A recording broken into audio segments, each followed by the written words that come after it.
Hey guys, welcome back to Central City Barbecue. I'm Pitmaster M Grills, and in this week's video, we're doing a pasta classic from Rome, Italy. We're doing carbonara. I'm doing everything back there on that M Grills M16.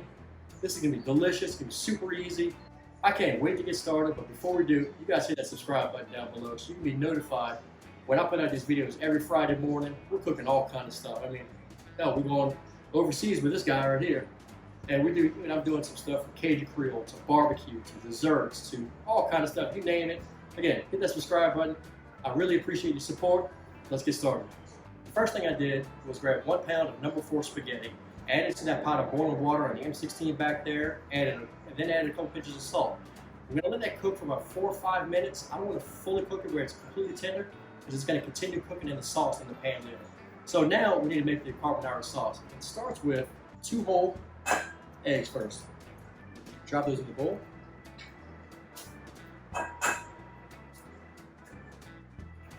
Alright. Now I'm going 3. Come on back. I'm going 3 egg yolks now. So what I'm going to do with this is, I'm actually do this from this bowl here. I'm just going to transfer it back and forth. It's 1. I'm going to roll away from here.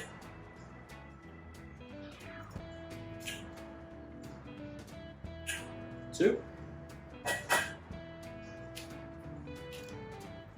And then the last one. 3. Okay. Now I want to whisk these together really good to make sure they're completely scrambled. And the reason I went with the 3 egg yolks and the 2 whole eggs is because I like a really rich sauce here. And then the fat from the egg yolks is really going to add a lot of body and richness to the sauce. So I want to make sure it's really scrambled. Keep it moving. So go in here. Don't stop, keep it moving.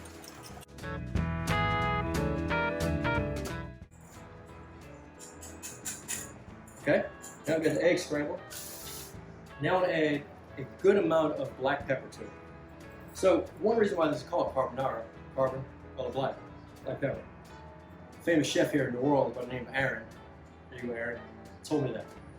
Kind of educated me on this a little bit. Well, my black pepper mixture on this is equal amounts of coarse black pepper and like a restaurant brine, kind of medium brine. I like a little texture, a little heat in this thing. So we're gonna mix this up a little bit more.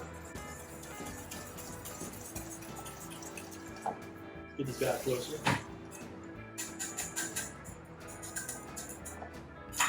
Then I've got some parmesan cheese here. And this right here is close to about, I don't know, almost a pound. I'm gonna go 5 or 6 ounces in here. I want to grate it up really nicely.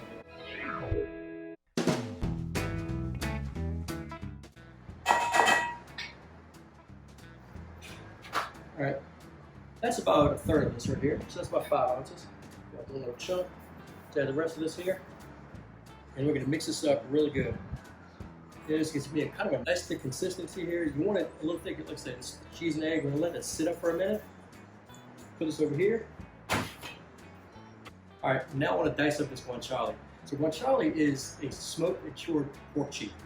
All right, it's got a really good, rich, salty flavor to it. You can actually use bacon or pancetta at home. So this is about 6 ounces. Like I said, I got this from Kosher Butcher right here in downtown New Orleans. Great restaurant.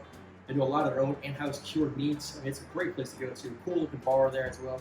So I'm gonna dice up this right here. Like I said, it's about 6 ounces of guanciale. And then we're gonna go check that pasta.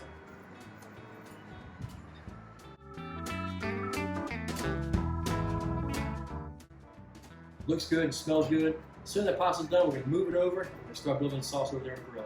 Be right back. Pasta's been cooking for about 5 minutes. Yeah, it looks great. I'm gonna pull a piece out, do the pull test to it. Look at this. Got a nice little spring back to it. So we're gonna move this off the grill altogether. And then now we're gonna start with the sauce. Because the first thing I want to do is I want to add the guanciale to the pan, and I want to let it slowly render. I want to get all of that fat out of there. So it doesn't seem like a very hard sear right now, but it will. We're going to slowly let it come up to temp. Let's move this around a little bit. Okay, we're about 5 minutes in, and you can see a lot of the fat has rendered. We're starting to pick up some really good color in the guanciale.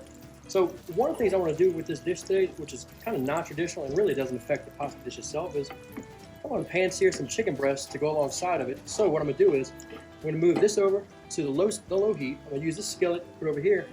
I'm going to cook some chicken breasts. So Let's do this real quick. Move it over here. I'm going to add a little bit of this fat to the pan. Let that heat up. Keep the guanciale moving. Then I've got 2 thin cut chicken breasts here. All I'm going to do is just salt and pepper. Nice salt on both. Put a pepper. Flip them over.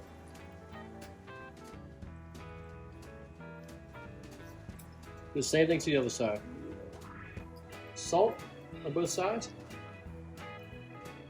A little bit of black pepper on both. Okay. Now this thing's not screaming hot, but I'm going to go ahead and put them in there. I'm going to let these things slowly cook, and we'll be back in a few minutes when I'm going to flip them over. All right, so the chicken's been cooked for about 4 minutes. Let's see what the other side looks like. Oh, look at that. Got a nice sear in that thing. That guanciale grease is beautiful, I think. Let's spin these guys around, put them in a new part of the pan. Let them cook for a few more minutes. Stir my guanciale around. That's pretty much rendered. We're almost good to go there. So as soon as the chicken breast is done, we're going to yank it off and start building the pasta. All right, the chicken breast is done. Check out the color on these guys right here. They hit it internal at 160. I'm going to put them on the table, let them rest, and we're going to build the pasta. Okay. You can see all the fat is pretty much rendered. It's got a great color to it. I mean, you look at all that guanciale fat right there just sitting there waiting to be absorbed into that pasta. So we get the pasta pot up here. The first thing I want to do now is I want to take the pasta out of here and I want to coat it in this guanciale fat. And you want some of that pasta water to drip down in there. Some perfectly cooked spaghetti. Let's add it to it.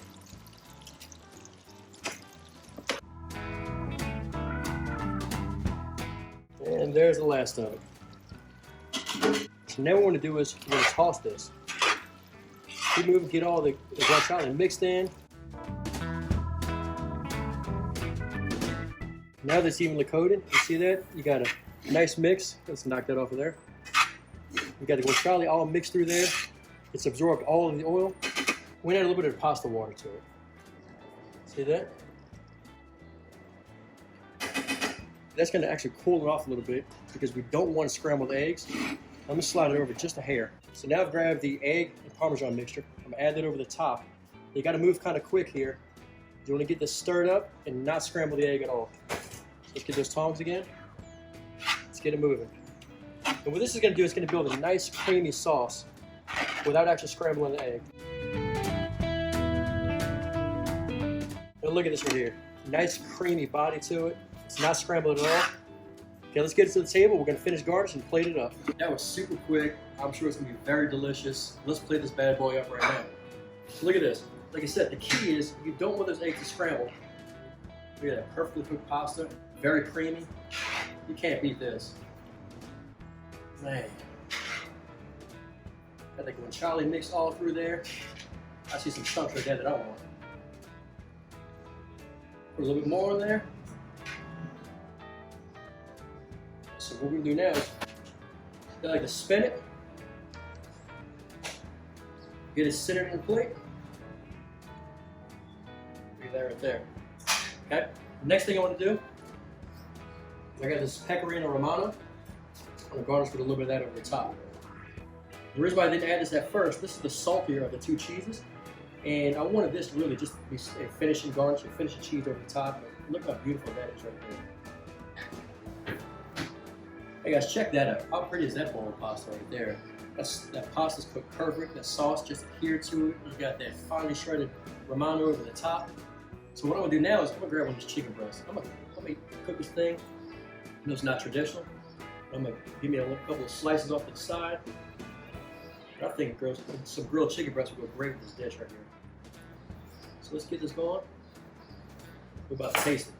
Oh, that chicken breast is juicy. It's cooked perfect. Let's dig into this pasta. First thing I want to do is I want to get in there. I want to give me a nice little spindle of it. Look at that. That looks unbelievable.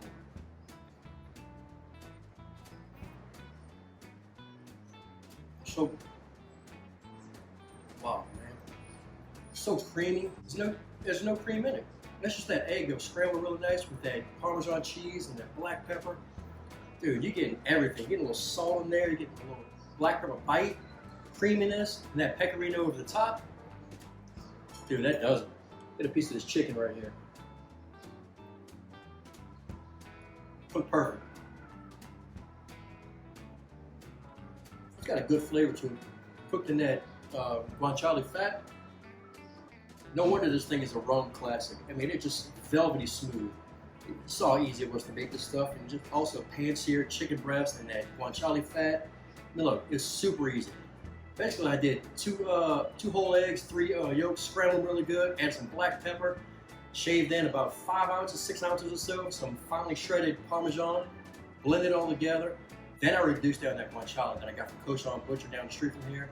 Dude, that stuff is amazing. It's a great meat to work with. It's got a nice, smooth, smoky, salty flavor to it. We rendered that down right there. Cooked the pasta on M16. You want it a little al dente because it's going to finish cooking in that sauce. Rendered that fat. Mix that pasta and make sure you toss it in really good. Add a couple splashes of the pasta water. Kind of brings the temperature down to that pan a little bit so you don't scramble your eggs. Add your egg mixture. Mix it in. Top with a little pecorino over the top of it. Boom. There you go. Guys, thank you for watching. I enjoy doing these every week for you guys. I have a great time doing it. Follow the restaurant on social media, on Facebook, on Instagram. Follow myself on Facebook, on Instagram as well. If you have any questions, reach out to us through the channel, through the restaurant social media, or myself. I will gladly get back to you guys. See you guys next week.